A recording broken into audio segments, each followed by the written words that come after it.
Thoughts and Books fans, this is Scorp1701, and tonight I am very pleased to bring to you the 40th anniversary Masters of the Universe He-Man figure from Mattel. And this is a must-have for any 80s toy fan or collector, and this is just a beautiful figure, and the packaging is very reminiscent of the old Masters of the Universe toys, and it is just so awesome. So without further ado, let us take a look at this brand new product, and it is in the Masterverse box, just slightly redesigned, again, like the original packaging of the Masters of the Universes back in the day. And on the top of the box, you have 30 points of articulation. You have Masterverse. You have 6+ up there, coming down to a very nice 40th anniversary logo of He-Man in the Power Sword, and it's all holographic-y, and that is so cool. You can see He-Man in the box. You can see Masters of the Universe, He-Man, the most powerful man in the universe. And then you have Mattel. On this side of the box, you just have some exploding rocks. And on this side of the box, you have some more exploding rocks. And on the bottom of the box, you have some credits for the box and a barcode. And finally, it comes to the back of the box where you have this awesome artwork of He-Man, Battle Cat, Skeletor, and Castle Grayskull. And this is a beautiful, posterific scene, and I would love to have this on my wall, maybe framed, but it is so cool. Look at that art. And you have a brief read-up on the bottom, and as we can scroll in, we can see, let's get some focus here, that it says, 40 years ago, Mattel created Masters of the Universe, a world of space and sorcery, of fantasy and technology, and of He-Man, the hero who inspired children to discover the power within themselves. And you have Mattel, and it says, empowering the next generation through play. Dun, dun, dun. And that is awesome. I love everything about this presentation and how it looks in the box, but no one wants to see this awesome 40th anniversary He-Man in the box. I know I don't. So let's get him out and see how powerful he is. And here we have He-Man out of the box, and out of the box he stands approximately 7.5 inches tall. He comes with his power sword, his axe, his shield, and a couple of alternate hands, all of which we will take a look at in just a moment. But first off, I want to take a look at He-Man himself. And coming real close in on He-Man's head, you can see that it is very indicative of the original 80s He-Man toy head.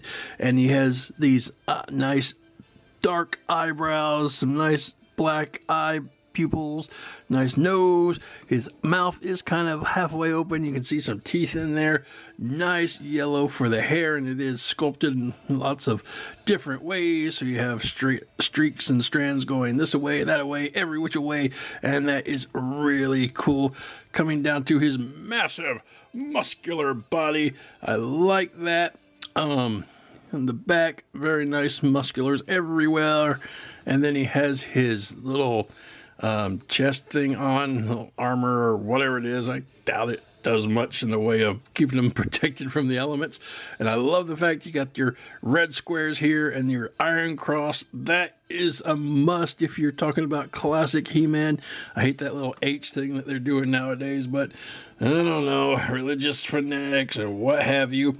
Let's zoom out just a little bit so we can continue looking at this guy. He does have bracers on each of his arms. He does have like a wrist bracer here, and then a more full one here. Now this can come off if you remove the hand. They'll just slide off, so if you don't like that there, I could take it or leave it. I think I'd much rather not have it there, but I'd prefer that he had another smaller one that you could put on there, but that is just, again, my opinion, and it's subjective. And this little bracer here has got some details, but it's all orange, so that is pretty neat. And this one just has a little few spikes or balls or whatever it is that's molded in there, so that is neat. The abs are not really got any different color to them. They're just molded in there. This is a recoloring of the one that they were going to put out. The one they were going to put out had a lot of different washes that made it actually look a lot dirty. So I'm glad they decided not to do that and give us this more plain version. So it looks a lot cleaner, I think. Then that will bring us down to his waist, and he has this orange belt, a lot of circle details there, goes all the way around. And then he has his fuzzy shorts, and those are okay. Got some black wash in there, kind of sets it out and gives some depths and detail to it. If you lift it up, you just got brown underwear underneath, so nothing too horrible, ladies, so don't avert your eyes, it's all right. Then you got some muscly legs, which are good, and comes down to some brown fuzzy boots like you have up here with the shorts. And you can see the little bit of wrap here at the bottom. I like that detail. A little more darker wash over here than here. I'm not sure if that was intentional or if just, you know, because the design of the boot. Wait a second. If we turn this around and bring that up. Oh, look at that. That matches. So I guess the foot was kind of turned around. So yeah, yep, that's how that works. That was very strange. That was right out of the box. But anyway, so that is going to be what your He-Man looks like on the back. Nothing too different. You do have some space for storage, weapon storage here. And also this is a detachable, so you can pull this out and you could pull off the harness if you're so inclined, but I'm not, so let's not do that. Put that right back. All right, moving on. And for articulation, starting at the head does go around 360 degrees. You can look down, he can look up, and you do get kind of a little bit of wiggly waggly. Now my head is kind of loose. I don't know if that's going to hinder my playability with it. Maybe you can get some floor polish or something and stiffen that up, but it is what it is. And that will bring us down to the shoulders. Shoulders can go around 360 degrees. They are on a hinge, so they can go up and then they can go down, bringing us to the bicep rotation, and it goes around 360 degrees, and that brings us to the elbow bend, and that does bend up. I have removed the bracer here so we can get a good look at the articulation. So yeah, you get a little bit, maybe more than 90 degrees, or it just may be sitting at 90, so that's all right. And let's see, as far as forearm rotation, there is none there. The hand, though, does rotate 360 degrees, and it is on a hinge, so it can go in and out wherever you want it, so that is cool. He does have two forms of waist articulation starting up here. He does have like a diaphragm rotation, and it doesn't go all the way around, and I don't want to force it, but you do get a little bit of twist and turn like the old power punch thing. Pop, pop, pop. So that is cool. And he does have the standard waist articulation that will take you around 360 degrees. So that is neat. Coming down to the legs, legs can go up just a little bit, back less because the butt gets in the way, but where these things really shine is doing the splits. He-Man could do some good splits. Look at that. Ah! He does have a thigh rotation, 360 degrees, going right there, coming down to his knee bend, and he does have a double knee bend. Look at that, almost kicks the back of himself. That is cool. A lot of good motion there. Bringing it back out to standard boot cut. He does have a boot cut, 360 degrees. As we saw earlier, it can be turned wrong, so be careful of that. He does have foot articulation. It is on a hinge, so it can go up, and it can go down a long way, and it can go all the way around in a rocker form. So that is some awesome articulation for the most powerful man in the universe. All right, moving on. And for his first accessories, he comes with some alternate hands.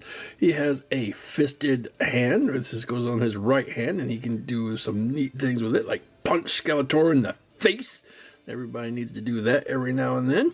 He has a nice open hand right here, so he could be waving, hello, goodbye. Or I think this would be helpful to equip his shield so it's not as cumbersome to put the weapon holding hand in there. And he comes equipped with two weapon holding hands there. and those are going to be his alternate hands. Moving on.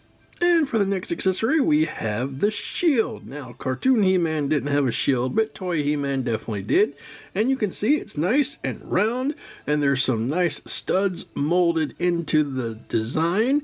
And you have a bigger piece right here in the middle, and you have some nice orange, and that is cool. Coming around to the other side, you have the strap handle type dealy where you just slide his hand in and he could hold this shield in his left hand or his right hand. And yes, it does fit on his back, but you do have to pin it in there with either the sword or the axe because it won't just stay on there by itself. So that is pretty cool. And that is He-Man's shield. Moving on. And for his first weapon accessory, He-Man has his axe. And it's nice, it's gray, it has a good design, but there's not a lick of paint on this thing. It has nice double-bladed sides and some nice wrap, which, you know, would have been very nice if you kind of did pick it out in color, which I think they may have done as a Comic-Con exclusive. But unfortunately, this is your standard edition and you don't get any fancy paints. You just get the nice design. And it's okay for an axe. He can hold it in both hands and could chop things and people if he was so inclined. But for the most part, though, I've never used the axe. I never liked He-Man with an axe, and this axe will never be seen again past this review. And that is his axe. Moving on. And of course, no He-Man would be complete without the Power Sword, and here it is. It is very nicely designed and sculpted, but like the axe, there is not a lick of paint on this thing. And all you do get is the details of the sword. Like on the handle, you have some nice wrap detail, which is cool. You have the blade detail, and then you have the sides coming out from the sword, which is cool. And again, it's okay. And if you went to the Comic-Con, again, these were done in a nice metallic silver or chrome, I can't remember, but this is again your standard edition, and he can hold it, he can fight with it, he can lift it up and say he has the power, and he can basically put it in the sheath on his back, and that's how I would have it if, you know, he wasn't holding it. All right, and that is the Power Sword. Moving on. And for comparison with a few other toy lines, you have the DC Multiverse. Well, he's not exactly DC Multiverse Batman, but this Nightfall Batman is within the same scale as the Multiverse DC characters. You have the Super 7 Lion-O, you have the NECA Leonardo, you have the Star Wars The Black The Mandalorian, you have the Marvel Legends Renew Your Vows Spider-Man, which is your kind of a standard, and then you have the Marvel Legends Thunderstrike, which is a bit larger than the normal Marvel Legend, and then you have the Super 7 Optimus Prime. And as you can see, He-Man is basically taller than all of them except for Optimus, and that's to be expected because, well, Optimus is a Transformer. But this is a neat size comparison with the other toy lines that are on the market today. It can be argued that He-Man is the most powerful man in the universe. Well, at least among these guys. Except for Optimus. Alright, moving on. And for another comparison, I'm sad to say my He-Man collection isn't that big, and in fact I stole She-Ra from Queen Bravo, but don't tell her, and I gotta put her back how I found her.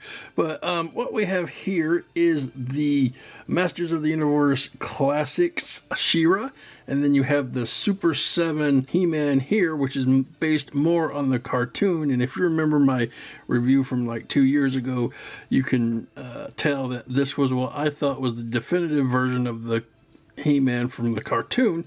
And it's not really comparative to the new 40th anniversary He-Man, which is based solely on the toy.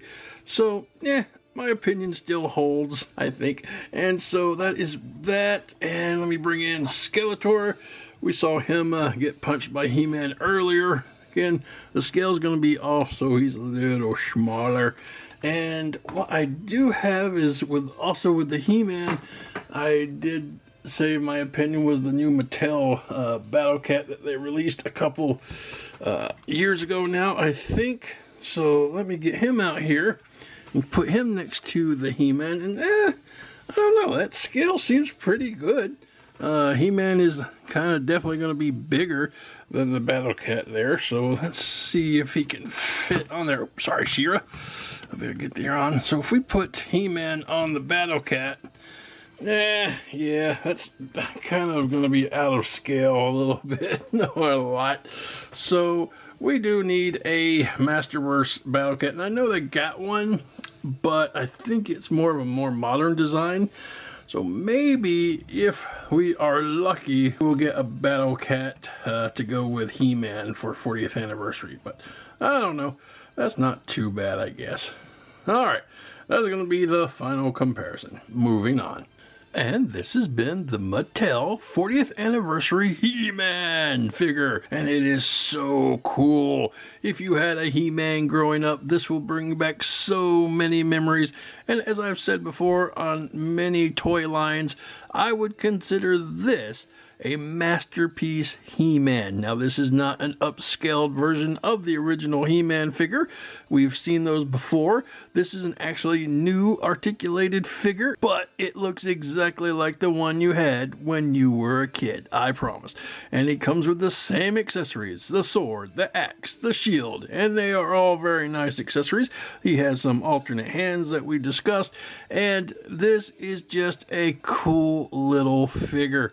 Now, again, I've never been a big He-Man collector. I think I had a couple when I was younger, but they went by the wayside, and as I grew up into collecting, he wasn't one of my favorites because I'm really more of a cartoon figure collector, and they didn't have a lot of the cartoon versions, but they did have a lot of toy versions. Collecting toys from the 80s, mostly Thundercats, Transformers, and the like, you just have to have something He-Man, and this is just one of those figures that, you know, collectors will just need to have it. You know, it's kind of the standard checklist kind of figures. Oh yeah, 40th anniversary He-Man, right there on the list. So I might even buy a second one just to keep him in the box and hang him in the museum. So this guy is hitting shelves right now, and he goes anywhere between 23 to maybe 25, 28, 30, depending on where you get him. Now, if you see him on sale for $100 and something, then you may have the Comic-Con exclusive version, so that's gonna be a little more pricier than your standard version here, but he's gonna have cool shiny weapons. If you want to pay that much for him, I'm sure you can find him on eBay or other places like that. But anyway, if you're looking for this guy, happy hunting, and that's gonna be the review, guys. I hope you enjoyed it, and until next time, keep playing.